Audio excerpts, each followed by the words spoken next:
నేను కూర్చోబెట్టి అంబటి రాంబాబు గారు మాట్లాడారండి, దాసరామ్ గారు మాట్లాడారండి. వాళ్ళందరూ నాకు తెలుసు. అది విచిత్రం. మనకి బాగా కమ్యూనిటీలో వచ్చి చెడ్డ పేరు వచ్చేస్తుందండి.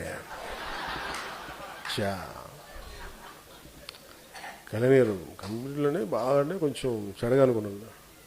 చెడ్డ కమ్యూనిటీ అనుకోవట్లేదని మీ ఇద్దరు అనుకున్నారని చెప్తాను నేను. మీ ఇద్దరు అనుకొని మొత్తం కమ్యూనిటీ చేయకండి అన్నీ. నేను నేరాలు ఘోరాలు చేశానండి కూర్చోబెట్టి.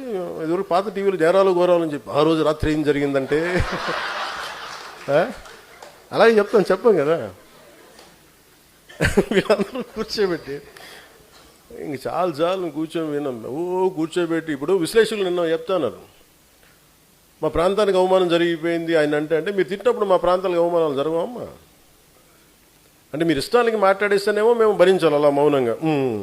అవునండి, కరెక్ట్ అండి. మేమైతే ఎదురు సరిగ్గానే మాకు అవమానాలు జరగ అలా ఎలా మాట్లాడతారు కన్వీనియంట్గా? అన్నీ మీ కన్వీనియంట్, అన్ని ఆర్గ్యుమెంట్స్.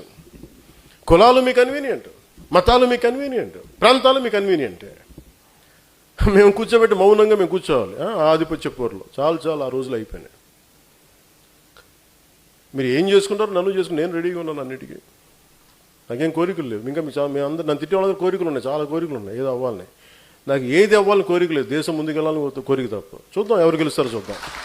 జై హింద్.